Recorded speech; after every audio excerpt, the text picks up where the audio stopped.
شروع اللہ کے نام سے جو سب پر مہربان ہے، بہت مہربان ہے۔ طاسیم میم، یہ اس کتاب کی آیتیں ہیں جو حقیقت واضح کرنے والی ہے۔ ہم ایمان والے لوگوں کے فائدے کے لیے تمہیں موسیٰ اور فرعون کے کچھ حالات ٹھیک ٹھیک پڑھ کر سناتے ہیں۔ واقعہ یہ ہے کہ فرعون نے زمین میں سرکشی اختیار کر رکھی تھی اور اس نے وہاں کے باشندوں کو الگ الگ گروہوں میں تقسیم کر دیا تھا، جن میں سے ایک گروہ کو اس نے اتنا دبا کر رکھا ہوا تھا کہ ان کے بیٹوں کو ذبح کر دیتا اور ان کی عورتوں کو زندہ چھوڑ دیتا تھا۔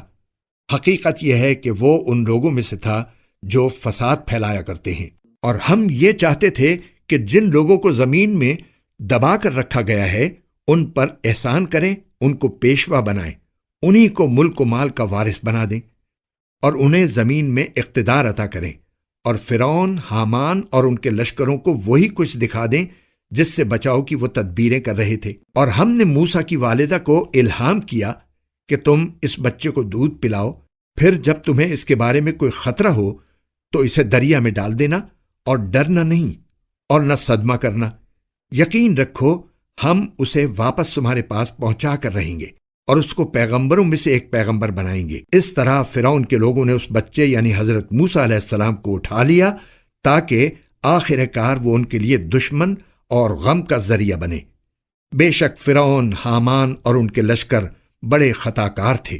اور فرعون کی بیوی نے فرعون سے کہا کہ یہ بچہ میری اور تمہاری آنکھوں کی ٹھنڈک ہے، اسے قتل نہ کرو، کچھ بعید نہیں کہ یہ ہمیں فائدہ پہنچائے یا ہم اسے بیٹا بنا لیں۔ اور یہ فیصلہ کرتے وقت انہیں انجام کا پتہ ہی نہیں تھا۔ ادھر موسیٰ کی والدہ کا دل بے قرار تھا، قریب تھا کہ وہی سارا راز کھول دیتی اگر ہم نے ان کے دل کو سنبھالا نہ ہوتا، تاکہ وہ ہمارے وعدے پر یقین کیے رہیں۔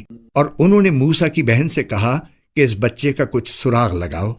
چنانچہ اس نے بچے کو دور سے اس طرح دیکھا کہ ان لوگوں کو پتہ نہیں چلا، اور ہم نے موسیٰ پر پہلے ہی سے یہ بندش لگا دی تھی کہ دودھ پلانے والیاں انہیں دودھ نہ پلا سکیں۔ اس لیے ان کی بہن نے کہا، کیا میں تمہیں ایسے گھر کا پتہ بتاؤں جس کے لوگ اس بچے کی پرورش کریں اور اس کے خیر خواہ رہیں؟ اس طرح ہم نے موسیٰ کو ان کی ماں کے پاس لوٹا دیا تاکہ ان کی آنکھ ٹھنڈی رہے اور وہ غمگین نہ ہوں، اور تاکہ انہیں اچھی طرح معلوم ہو جائے کہ اللہ کا وعدہ سچا ہے، لیکن اکثر لوگ نہیں جانتے۔ اور جب موسیٰ اپنی بھرپور توانائی کو پہنچے اور پورے جوان ہو گئے تو ہم نے انہیں حکمت اور علم سے نوازا، اور نیک لوگوں کو ہم یوں ہی صلہ دیا کرتے ہیں۔ اور ایک دن وہ شہر میں ایسے وقت داخل ہوئے جب اس کے باشندے غفلت میں تھے، تو انہوں نے دیکھا کہ وہاں دو آدمی لڑ رہے ہیں، ایک تو ان کی اپنی برادری کا تھا اور دوسرا ان کی دشمن قوم کا۔ اب جو شخص ان کی برادری کا تھا اس نے انہیں ان کی دشمن قوم کے آدمی کے مقابلے میں مدد کے لیے پکارا۔ اس پر موسیٰ نے اس کو ایک مکہ مارا جس نے اس کا کام تمام کر دیا۔ پھر انہوں نے پچھتا کر کہا کہ یہ تو کوئی شیطان کی کارروائی ہے، حقیقت یہ ہے کہ وہ ایک کھلا دشمن ہے جو غلط راستے پر ڈال دیتا ہے۔ کہنے لگے، میرے پروردگار، میں نے اپنی جان پر ظلم کر لیا، آپ مجھے معاف فرما دیجئے۔ چنانچہ اللہ نے انہیں معاف کر دیا، یقیناً وہی ہے جو بہت بخشنے والا بڑا مہربان ہے۔ موسیٰ نے کہا، میرے پروردگار، آپ نے جو مجھ پر انعام کیا ہے تو میں آئندہ کبھی مجرموں کا مددگار نہیں بنوں گا۔ پھر صبح کے وقت وہ شہر میں ڈرتے ڈرتے حالات کا جائزہ لے رہے تھے، اتنے میں دیکھا کہ جس شخص نے کل ان سے مدد مانگی تھی وہ پھر انہیں فریاد کے لیے پکار رہا ہے۔ موسیٰ نے اس سے کہا کہ معلوم ہوا کہ تم تو کھلم کھلا شریر آدمی ہو۔ پھر جب انہوں نے اس شخص کو پکڑنے کا ارادہ کیا جو ان دونوں کا دشمن تھا تو اس اسرائیلی نے کہا، موسیٰ، کیا تم مجھے بھی اسی طرح قتل کرنا چاہتے ہو جیسے تم نے کل ایک آدمی کو قتل کر دیا تھا؟ تمہارا مقصد اس کے سوا کچھ نہیں کہ تم زمین میں اپنی زبردستی جماؤ، اور تم مسلح بننا نہیں چاہتے۔ اس کے بعد یہ ہوا کہ شہر کے بالکل دور دراز علاقے سے ایک شخص دوڑتا ہوا آیا۔ اس نے کہا کہ موسیٰ، سردار لوگ تمہارے بارے میں مشورے کر رہے ہیں کہ تمہیں قتل کر ڈالیں، اس لیے تم یہاں سے نکل جاؤ، یقین رکھو میں تمہارے خیر خواہوں میں سے ہوں۔ چنانچہ موسیٰ ڈرتے ڈرتے حالات کا جائزہ لیتے شہر سے نکل کھڑے ہوئے، کہنے لگے، میرے پروردگار، مجھے ظالم لوگوں سے بچا لے۔ اور جب انہوں نے مدین کی طرف رخ کیا تو کہا کہ مجھے پوری امید ہے کہ میرا پروردگار مجھے سیدھے راستے پر ڈال دے گا۔ اور جب وہ مدین کے کنویں پر پہنچے تو دیکھا کہ اس پر ایسے لوگوں کا ایک مجمع ہے جو اپنے جانوروں کو پانی پلا رہے ہیں، اور دیکھا کہ ان سے پہلے 2 عورتیں ہیں جو اپنے جانوروں کو روکے کھڑی ہیں۔ موسیٰ نے ان سے کہا، تم کیا چاہتی ہو؟ ان دونوں نے کہا، ہم اپنے جانوروں کو اس وقت تک پانی نہیں پلا سکتی جب تک سارے چرواہے پانی پلا کر نہیں نکل جاتے، اور ہمارے والد بہت بوڑھے آدمی ہیں۔ اس پر موسیٰ نے ان کی خاطر ان کے جانوروں کو پانی پلا دیا، پھر مڑ کر ایک سائے کی جگہ چلے گئے اور کہنے لگے، میرے پروردگار، جو کوئی بہتری تو مجھ پر اوپر سے نازل کر دے میں اس کا محتاج ہوں۔ تھوڑی دیر بعد ان دونوں عورتوں میں سے ایک ان کے پاس شرم و حیا کے ساتھ چلتی ہوئی آئی، کہنے لگی، میرے والد آپ کو بلا رہے ہیں تاکہ آپ کو اس بات کا انعام دیں کہ آپ نے ہماری خاطر جانوروں کو پانی پلایا ہے۔ چنانچہ جب وہ عورتوں کے والد کے پاس پہنچے اور ان کو ساری سرگزشت سنائی تو انہوں نے کہا، کوئی اندیشہ نہ کرو، تم ظالم لوگوں سے بچ آئے ہو۔ ان دونوں عورتوں میں سے ایک نے کہا، ابا جان، آپ ان کو اجرت پر کوئی کام دے دیجئے۔ آپ کسی سے اجرت پر کام لیں تو اس کے لیے بہترین شخص وہ ہے جو طاقتور بھی ہو، امانت دار بھی۔ ان کے باپ نے کہا، میں چاہتا ہوں کہ اپنی ان 2 لڑکیوں میں سے ایک سے تمہارا نکاح کر دوں، بشرطے کہ تم 8 سال تک اجرت پر میرے پاس کام کرو۔ پھر اگر تم 10 سال پورے کر دو تو یہ تمہارا اپنا فیصلہ ہوگا، اور میرا کوئی ارادہ نہیں ہے کہ تم پر مشقت ڈالوں۔ انشاءاللہ تم مجھے ان لوگوں میں سے پاؤ گے جو بھلائی کا معاملہ کرتے ہیں۔ موسیٰ نے کہا، یہ بات میرے اور آپ کے درمیان طے ہو گئی۔ دونوں مدتوں میں سے جو بھی میں پوری کر دوں تو مجھ پر کوئی زیادتی نہ ہوگی، اور جو بات ہم کر رہے ہیں اللہ اس کا رکھوالا ہے۔ پھر جب موسیٰ نے وہ مدت پوری کر لی اور اپنی اہلیہ کو لے کر چلے تو انہوں نے کوہ طور کی طرف سے ایک آگ دیکھی۔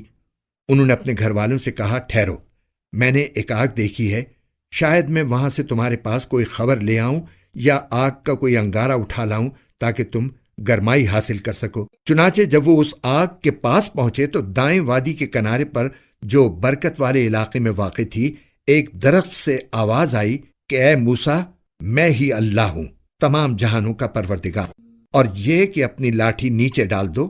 پھر ہوا یہ کہ جب انہوں نے اس لاٹھی کو دیکھا کہ وہ اس طرح حرکت کر رہی ہے جیسے وہ سانپ ہو، تو وہ پیٹ پھیر کر بھاگے اور مڑ کر بھی نہ دیکھا۔ ان سے کہا گیا کہ موسیٰ، سامنے آؤ اور ڈرو نہیں، تم بالکل محفوظ ہو۔ اپنا ہاتھ اپنے گریبان میں ڈالو، وہ کسی بیماری کے بغیر چمکتا ہوا نکلے گا، اور ڈر دور کرنے کے لیے اپنا بازو اپنے جسم سے لپٹا لینا۔ اب یہ 2 زبردست دلیلیں ہیں جو تمہارے پروردگار کی طرف سے فرعون اور اس کے درباریوں کے پاس بھیجی جا رہی ہیں۔ وہ بڑے نافرمان لوگ ہیں۔ موسیٰ نے کہا، میرے پروردگار، میں نے ان کا ایک آدمی قتل کر دیا تھا، اس لیے مجھے ڈر ہے کہ وہ مجھے قتل نہ کر دیں، اور میرے بھائی ہارون کی زبان مجھ سے زیادہ صاف ہے، اس لیے ان کو بھی میرے ساتھ مددگار بنا کر بھیج دیجئے کہ وہ میری تائید کریں۔ مجھے اندیشہ ہے کہ وہ لوگ مجھے جھٹلائیں گے۔ ارشاد ہوا، ہم تمہارے بھائی کے ذریعے تمہارے ہاتھ مضبوط کیے دیتے ہیں، اور تم دونوں کو ایسا دبدبہ عطا کر دیتے ہیں کہ ان کو ہماری نشانیوں کی برکت سے تم پر دسترس حاصل نہیں ہوگی، تم اور تمہارے پیروکار ہی غالب رہو گے۔ چنانچہ جب موسیٰ ان کے پاس ہماری کھلی ہوئی نشانیاں لے کر پہنچے تو انہوں نے کہا، یہ کچھ نہیں، بس بناوٹی جادو ہے، اور ہم نے یہ بات اپنے پچھلے باپ دادوں میں نہیں سنی۔ اور موسیٰ نے کہا، میرا پروردگار خوب جانتا ہے کہ کون اس کے پاس سے ہدایت لے کر آیا ہے، اور آخر کار بہتر ٹھکانہ کس کے ہاتھ آئے گا۔ یہ یقینی بات ہے کہ ظالم لوگ فلاح نہیں پائیں گے۔ اور فرعون بولا، اے دربار والو، میں تو اپنے سوا تمہارے کسی اور خدا سے واقف نہیں ہوں۔ حامان، تم ایسا کرو کہ میرے لیے گارے کو آگ دے کر پکواؤ، اور میرے لیے ایک اونچی عمارت بناؤ تاکہ میں اس پر سے موسیٰ کے خدا کو جھانک کر دیکھوں، اور میں تو پورے یقین کے ساتھ یہ سمجھتا ہوں کہ یہ شخص جھوٹا ہے۔ غرض یہ کہ اس نے اور اس کے لشکروں نے زمین میں ناحق گھمنڈ کیا، اور یہ سمجھ بیٹھے کہ انہیں ہمارے پاس واپس نہیں لایا جائے گا، اس لیے ہم نے اس کو اور اس کے لشکروں کو پکڑ میں لے کر سمندر میں پھینک دیا۔ اب دیکھ لو کہ ظالموں کا انجام کیسا ہوا۔ ہم نے انہیں قائد بنایا تھا جو لوگوں کو دوزخ کی طرف بلاتے تھے، اور قیامت میں ان کو کسی کی مدد نہیں پہنچے گی۔ دنیا میں ہم نے لعنت ان کے پیچھے لگا دی ہے، اور قیامت کے دن وہ ان لوگوں میں شامل ہوں گے جن کی بری حالت ہونے والی ہے۔ ہم نے پچھلی امتوں کو ہلاک کرنے کے بعد موسیٰ کو ایسی کتاب دی تھی جو لوگوں کے لیے بصیرت کی باتوں پر مشتمل اور سراپا ہدایت و رحمت تھی تاکہ وہ نصیحت حاصل کریں۔ اور اے پیغمبر، تم اس وقت کوہ طور کی مغربی جانب موجود نہیں تھے جب ہم نے موسیٰ کو احکام سپرد کیے تھے، اور نہ تم ان لوگوں میں سے تھے جو اس کا مشاہدہ کر رہے ہوں، بلکہ ان کے بعد ہم نے بہت سی نسلیں پیدا کی جن پر طویل زمانہ گزر گیا، اور تم مدین کے بسنے والوں کے درمیان بھی مقیم نہیں تھے کہ ان کو ہماری آیتیں پڑھ کر سناتے ہو، بلکہ تمہیں رسول بنانے والے ہم ہیں۔ اور نہ تم اس وقت طور کے کنارے موجود تھے جب ہم نے موسیٰ کو پکارا تھا، بلکہ یہ تمہارے رب کی رحمت ہے کہ تمہیں وحی کے ذریعے یہ باتیں بتائی جا رہی ہیں تاکہ تم اس قوم کو خبردار کرو جس کے پاس تم سے پہلے کوئی خبردار کرنے والا نہیں آیا، شاید وہ نصیحت قبول کر لیں، اور تاکہ جب ان لوگوں پر ان کے ہاتھوں کے کرتوت کی وجہ سے کوئی مصیبت آئے تو وہ یہ نہ کہہ سکیں کہ ہمارے پروردگار، آپ نے ہمارے پاس کوئی رسول کیوں نہیں بھیجا کہ ہم آپ کی آیتوں کی پیروی کرتے اور ایمان والوں میں ہم بھی شامل ہو جاتے۔ پھر جب ان کے پاس ہماری طرف سے حق آ گیا تو کہنے لگے کہ اس پیغمبر کو اس جیسی چیز کیوں نہیں دی گئی جیسی موسیٰ علیہ السلام کو دی گئی تھی، حالانکہ جو چیز موسیٰ کو دی گئی تھی کیا انہوں نے پہلے ہی اس کا انکار نہیں کر دیا تھا؟ انہوں نے کہا تھا کہ یہ دونوں جادو ہیں جو ایک دوسرے کی تائید کرتے ہیں، اور ہم ان میں سے ہر ایک کے منکر ہیں۔ ان سے کہو، اچھا اگر تم سچے ہو تو اللہ کے پاس سے کوئی اور ایسی کتاب لے آؤ جو ان دونوں سے زیادہ ہدایت پر مشتمل ہو، میں اس کی اتباع کر لوں گا۔ پھر اگر یہ تمہاری فرمائش پوری نہ کریں تو سمجھ لو کہ در حقیقت یہ لوگ اپنی خواہشات کے پیچھے چل رہے ہیں، اور اس سے زیادہ گمراہ کون ہوگا جو اللہ کی طرف سے آئی ہوئی ہدایت کے بغیر بس اپنی خواہش کے پیچھے چلے۔ بے شک اللہ ظالم لوگوں کو ہدایت نہیں دیتا۔ اور واقعہ یہ ہے کہ ہم ان کے فائدے کے لیے ایک کے بعد ایک نصیحت کی بات بھیجتے رہے ہیں تاکہ وہ متنبع ہوں۔ جن کو ہم نے قرآن سے پہلے آسمانی کتابیں دی ہیں وہ اس قرآن پر ایمان لاتے ہیں، اور جب وہ ان کو پڑھ کر سنایا جاتا ہے تو کہتے ہیں کہ ہم اس پر ایمان لائے، یقیناً یہ برحق کلام ہے جو ہمارے پروردگار کی طرف سے آیا ہے، ہم تو اس سے پہلے بھی اسے مانتے تھے۔ ایسے لوگوں کو ان کا ثواب دوہرا دیا جائے گا کیونکہ انہوں نے صبر سے کام لیا، اور وہ نیکی سے برائی کا دفعیہ کرتے ہیں، اور ہم نے جو کچھ ان کو دیا ہے اس میں سے اللہ کے راستے میں خرچ کرتے ہیں۔ اور جب وہ کوئی بیہودہ بات سنتے ہیں تو اسے ٹال جاتے ہیں اور کہتے ہیں کہ ہمارے لیے ہمارے اعمال ہیں اور تمہارے لیے تمہارے اعمال، ہم تمہیں سلام کرتے ہیں، ہم نادان لوگوں سے الجھنا نہیں چاہتے۔ اے پیغمبر، حقیقت یہ ہے کہ تم جس کو خود چاہو ہدایت تک نہیں پہنچا سکتے، بلکہ اللہ جس کو چاہتا ہے ہدایت تک پہنچا دیتا ہے، اور ہدایت قبول کرنے والوں کو وہی خوب جانتا ہے۔ اور یہ لوگ کہتے ہیں کہ اگر ہم آپ کے ساتھ ہدایت کی پیروی کریں گے تو ہمیں اپنی زمین سے کوئی اچک کر لے جائے گا۔ بھلا کیا ہم نے ان کو اس حرم میں جگہ نہیں دے رکھی جو اتنا پرامن ہے کہ ہر قسم کے پھل اس کی طرف کھینچے چلے آتے ہیں، جو خاص ہماری طرف سے دیا ہوا رزق ہے، لیکن ان میں سے اکثر لوگ نہیں جانتے۔ اور کتنی ہی بستیاں وہ ہیں جو اپنی معیشت پر اتراتی تھیں، ہم نے ان کو تباہ کر ڈالا۔ اب وہ ان کی رہائش گاہیں تمہارے سامنے ہیں جو ان کے بعد تھوڑے عرصے کو چھوڑ کر کبھی آباد ہی نہ ہو سکیں، اور ہم ہی تھے جو ان کے وارث بنے۔ اور تمہارا پروردگار ایسا نہیں ہے کہ وہ بستیاں یوں ہی ہلاک کر ڈالے جب تک اس نے ان بستیوں کے مرکزی مقام پر کوئی رسول نہ بھیجا ہو جو ان کو ہماری آیتیں پڑھ کر سنائے، اور ہم بستیوں کو اس وقت تک ہلاک کرنے والے نہیں ہیں جب تک ان کے باشندے ظالم نہ بن جائیں۔ اور تم کو جو کچھ بھی دیا گیا ہے وہ دنیاوی زندگی کی پونجی اور اس کی سجاوٹ ہے، اور جو کچھ اللہ کے پاس ہے وہ کہیں زیادہ بہتر اور کہیں زیادہ پائیدار ہے۔ کیا پھر بھی تم عقل سے کام نہیں لیتے؟ بھلا بتاؤ کہ جس شخص سے ہم نے اچھا سا وعدہ کر رکھا ہے اور وہ اس وعدے کو پا کر رہے گا، کیا وہ اس جیسا ہو سکتا ہے جسے ہم نے دنیاوی زندگی کی پونجی کے کچھ مزے دے دیے ہیں؟ پھر وہ ان لوگوں میں شامل ہونے والا ہے جو قیامت کے دن دھر لیے جائیں گے، اور وہ دن کبھی نہ بھولو جب اللہ ان لوگوں کو پکارے گا اور کہے گا، کہاں ہیں خدائی میں میرے وہ شریک جن کا تم دعویٰ کیا کرتے تھے، جن کے خلاف اللہ کی بات پوری ہو چکی ہوگی۔ وہ کہیں گے، اے ہمارے پروردگار، یہ لوگ جن کو ہم نے گمراہ کیا تھا، ہم نے ان کو اسی طرح گمراہ کیا جیسے ہم خود گمراہ ہوئے۔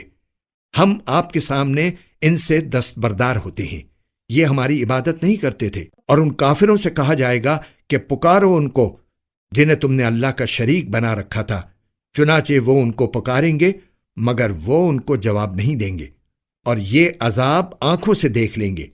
کاش یہ ایسے ہوتے کہ ہدایت کو قبول کر لیتے۔ اور وہ دن بھی ہرگز نہ بھولو جب اللہ ان کو پکارے گا اور کہے گا، تم نے پیغمبروں کو کیا جواب دیا تھا؟ اس پر ساری باتیں جو یہ بنایا کرتے ہیں بے نشان ہو چکی ہوں گی، چنانچہ وہ آپس میں ایک دوسرے سے کچھ پوچھ بھی نہیں سکیں گے۔ البتہ جن لوگوں نے توبہ کر لی اور ایمان لے آئے اور نیک عمل کیے تو پوری امید ہے کہ وہ ان لوگوں میں شامل ہوں گے جنہیں فلاح حاصل ہوگی۔ اور تمہارا پروردگار جو چاہتا ہے پیدا کرتا ہے اور جو چاہتا ہے پسند کرتا ہے، ان کو کوئی اختیار نہیں ہے۔ اللہ ان کے شرک سے پاک اور بہت بالا و برتر ہے۔ اور تمہارا پروردگار ان باتوں کو بھی جانتا ہے جو ان کے سینے چھپائے ہوئے ہیں، اور ان باتوں کو بھی جو یہ کھلم کھلا کرتے ہیں۔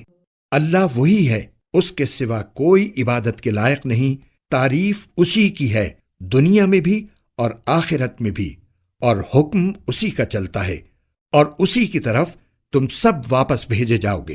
اے پیغمبر، ان سے کہو، ذرا یہ بتلاؤ کہ اگر اللہ تم پر رات کو ہمیشہ کے لیے قیامت تک مسلط رکھے تو اللہ کے سوا کون سا معبود ہے جو تمہارے پاس روشنی لے کر آئے؟ بھلا کیا تم سنتے نہیں ہو؟ کہو، ذرا یہ بتلاؤ کہ اگر اللہ تم پر دن کو ہمیشہ کے لیے قیامت تک مسلط کر دے تو اللہ کے سوا کون سا معبود ہے جو تمہیں وہ رات لا کر دے دے جس میں تم سکون حاصل کر سکو؟ بھلا کیا تمہیں کچھ سجائی نہیں دیتا؟ یہ تو اسی نے اپنی رحمت سے تمہارے لیے رات بھی بنائی ہے اور دن بھی، تاکہ تم اس میں سکون حاصل کرو اور اس میں اللہ کا فضل تلاش کرو، اور تاکہ تم شکر ادا کرو۔ اور وہ دن نہ بھولو جب وہ ان مشرکوں کو پکارے گا اور کہے گا کہ کہاں ہیں خدائی میں میرے وہ شریک جن کا تم دعویٰ کیا کرتے تھے، اور ہم ہر امت میں سے ایک گواہی دینے والا نکال لائیں گے، پھر کہیں گے کہ لاؤ اپنی کوئی دلیل۔ اس وقت ان کو پتہ چل جائے گا کہ سچی بات اللہ ہی کی تھی، اور وہ ساری باتیں جو انہوں نے گھڑ رکھی تھیں سب گم ہو کر رہ جائیں گی۔ قارون موسیٰ کی قوم کا ایک شخص تھا، پھر اس نے انہی پر زیادتی کی، اور ہم نے اسے اتنے خزانے دیے تھے کہ اس کی چابیاں طاقتور لوگوں کی ایک جماعت سے بھی مشکل سے اٹھتی تھیں۔ ایک وقت تھا جب اس کی قوم نے اس سے کہا کہ اتراؤ نہیں، اللہ اترانے والوں کو پسند نہیں کرتا، اور اللہ نے تمہیں جو کچھ دے رکھا ہے اس کے ذریعے آخرت والا گھر بنانے کی کوشش کرو، اور دنیا میں سے بھی اپنے حصے کو نظر انداز نہ کرو، اور جس طرح اللہ نے تم پر احسان کیا ہے تم بھی دوسروں پر احسان کرو، اور زمین میں فساد مچانے کی کوشش نہ کرو۔ یقین جانو اللہ فساد مچانے والوں کو پسند نہیں کرتا۔ کہنے لگا، یہ سب کچھ تو مجھے خود اپنے علم کی وجہ سے ملا ہے۔ بھلا کیا اسے اتنا بھی علم نہیں تھا کہ اللہ نے اس سے پہلی نسلوں کے ایسے ایسے لوگوں کو ہلاک کر ڈالا تھا جو طاقت میں بھی اس سے زیادہ مضبوط تھے اور جن کی جمعیت بھی زیادہ تھی، اور مجرموں سے ان کے گناہوں کے بارے میں پوچھا بھی نہیں جاتا۔ پھر ایک دن وہ اپنی قوم کے سامنے اپنی آن بان کے ساتھ نکلا۔ جو لوگ دنیاوی زندگی کے طلبگار تھے وہ کہنے لگے، اے کاش ہمارے پاس بھی وہ چیزیں ہوتی جو قارون کو عطا کی گئی ہیں، یقیناً وہ بڑے نصیبوں والا ہے۔ اور جن لوگوں کو اللہ کی طرف سے علم عطا ہوا تھا انہوں نے کہا، تم پر افسوس ہے کہ تم ایسا کہہ رہے ہو۔ اللہ کا دیا ہوا ثواب اس شخص کے لیے کہیں زیادہ بہتر ہے جو ایمان لائے اور نیک عمل کرے، اور وہ انہی کو ملتا ہے جو صبر سے کام لیتے ہیں۔ پھر ہوا یہ کہ ہم نے اسے اور اس کے گھر کو زمین میں دھسا دیا، پھر اسے کوئی ایسا گروہ میسر نہ آیا جو اللہ کے مقابلے میں اس کی مدد کرتا، اور نہ وہ خود اپنا بچاؤ کر سکا۔ اور کل جو لوگ اس جیسا ہونے کی تمنا کر رہے تھے کہنے لگے، اوہو، پتہ چل گیا کہ اللہ اپنے بندوں میں سے جس کے لیے چاہتا ہے رزق میں وسعت کر دیتا ہے، اور جس کے لیے چاہتا ہے تنگی کر دیتا ہے۔ اگر اللہ نے ہم پر احسان نہ کیا ہوتا تو وہ ہمیں بھی زمین میں دھسا دیتا۔ اوہو، پتہ چل گیا کہ کافر لوگ فلا نہیں پاتے۔ وہ آخرت والا گھر تو ہم ان لوگوں کے لیے مخصوص کر دیں گے جو زمین میں نہ تو بڑائی چاہتے ہیں اور نہ فساد، اور آخری انجام پرہیزگاروں کے حق میں ہوگا۔ جو شخص کوئی نیکی لے کر آئے گا تو اس کو اس سے بہتر چیز ملے گی، اور جو کوئی بدی لے کر آئے گا تو جنہوں نے برے کام کیے ہیں ان کو کسی اور چیز کی نہیں، ان کے کیے ہوئے کاموں ہی کی سزا دی جائے گی۔ اے پیغمبر، جس ذات نے تم پر اس قرآن کی ذمہ داری ڈالی ہے وہ تمہیں دوبارہ اس جگہ پر لا کر رہے گا جو تمہارے لیے انسیت کی جگہ ہے۔